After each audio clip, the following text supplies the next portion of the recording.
Now let's make it more complicated.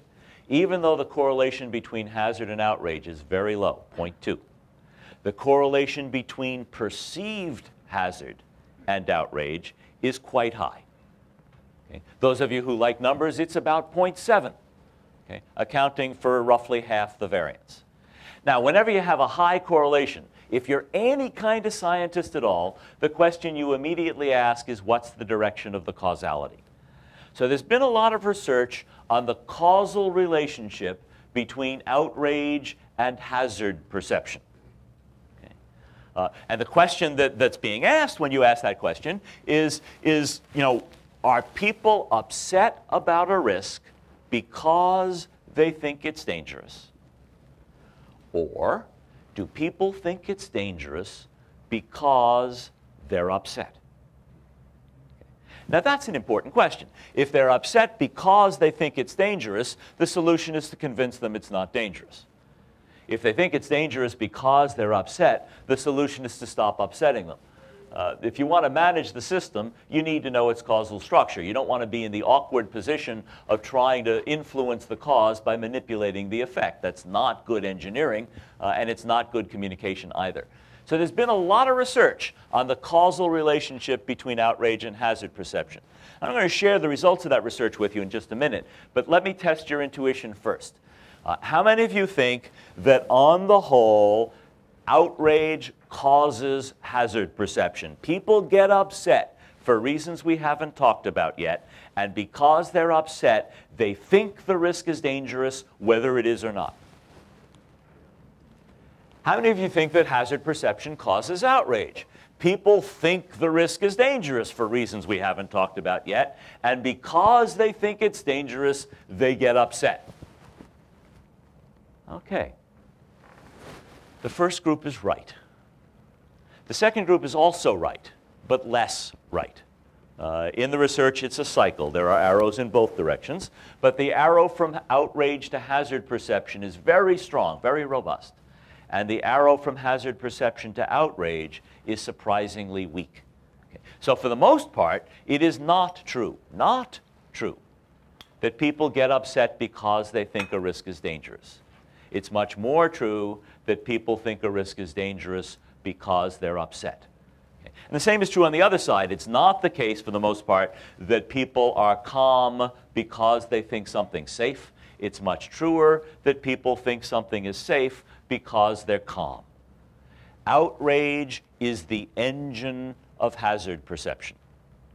Hazard perception is not the engine of outrage. Okay. And off in a corner we have hazard, which isn't the engine of anything. Now, I'm not arguing that hazard is unimportant. I mean, hazard is obviously enormously important. If you have a choice between killing people without upsetting them or upsetting them without killing them, it's probably a better idea not to kill them than not to upset them. So I'm certainly not arguing that your company can afford to ignore hazard. Okay? I am arguing that hazard has very little effect on hazard perception and very little effect on outrage. It's important for its own sake. But quite apart from hazard, outrage and hazard perception are yoked at the hip. They are very closely tied together, but in a direction that half of you found surprising. Outrage is mostly the cause. Hazard perception is mostly the effect. Now, this begins to make sense out of something that most of the people in this room have experienced. You go to a public meeting, and let's assume that you're operating a factory, and the meeting is neighbors of your factory who are worried about your factory's emissions of dimethyl meatloaf. Okay. You are emitting too much dimethyl meatloaf in their judgment, and they think your dimethyl meatloaf is giving them and their family cancer. Okay. So they've come to the meeting to talk about dimethyl meatloaf emissions, and in front of the room is a technical expert hired by the company who says something like this: "We've done a quantitative risk assessment on this risk, and we have determined scientifically that the odds that anybody in this room will die as a result of this facility's dimethyl meatloaf emissions are less than 1 in a million." Okay. And you're booed. And someone stands up in the back of the room and says, "You're lying. We're all going to die of leukemia. Okay. And there's tumultuous applause. Been to meetings like that? And you ask yourself, what does it take to applaud the idea that you're going to die of leukemia? And the answer is outrage. When people are outraged enough, they would rather believe they're going to die of leukemia than believe you're not the Antichrist after all. Okay. And under those circumstances, you're going to have a very difficult time convincing them that they're not going to die of leukemia. They want to die of leukemia. Okay. Or to make the point more carefully, they want to believe they're going to die of leukemia so they can hang on to their outrage at you. That's not because they're stupid. Okay? It's not because they never studied mining engineering. Okay? It's not because they're manipulated by sensational media or radical activist groups.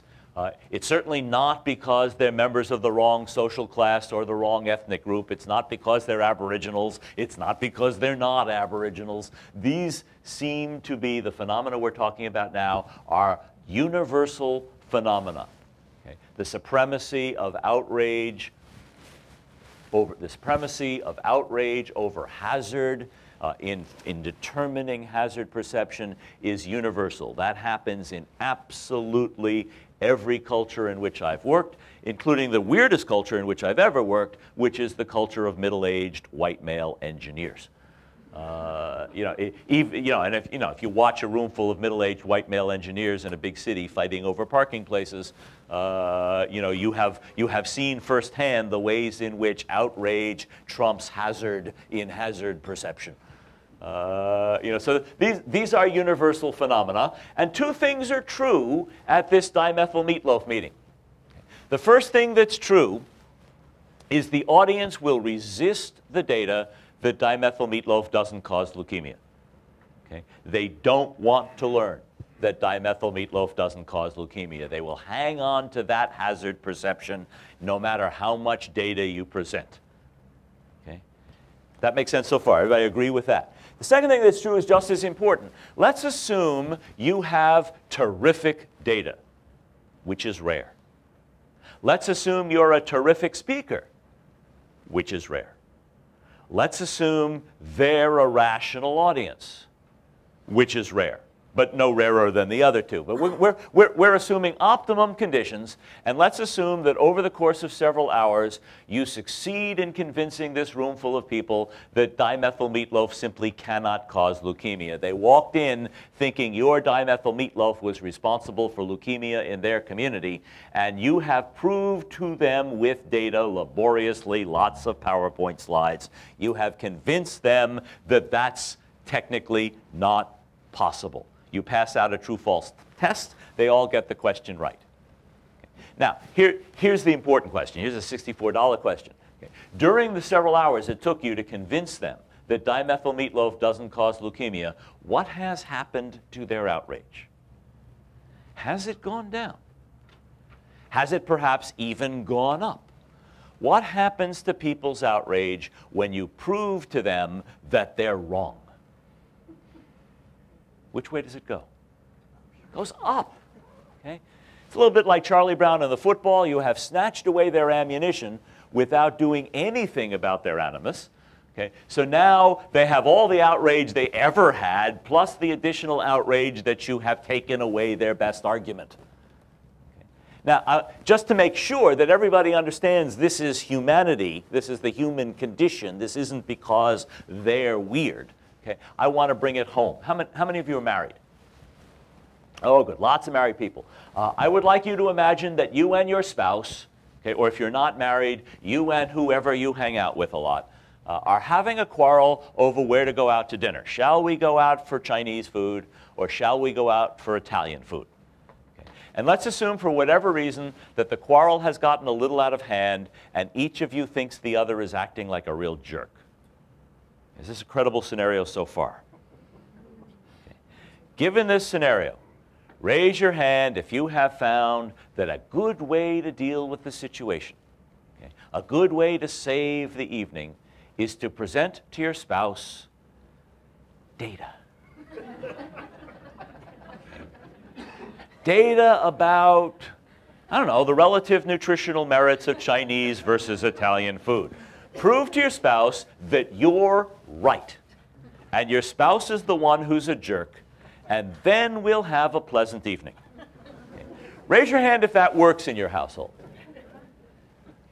No hands. Okay. We all learn that. You know, if you don't learn it in your first marriage, you learn it in your second marriage. You know, engineers, sometimes it takes 3. But we all eventually learn that in any relationship, the quarrel is about the relationship. All quarrels are about the relationship. The substantive issue is just ammunition that you're throwing at each other. And the same two things that were true at the dimethyl meatloaf meeting are also true in your quarrel with your spouse. One, your spouse will resist the data that proves you're right. And 2, if you succeed in convincing your spouse that you're right, your spouse is very likely to pick a fight about something else later in the evening.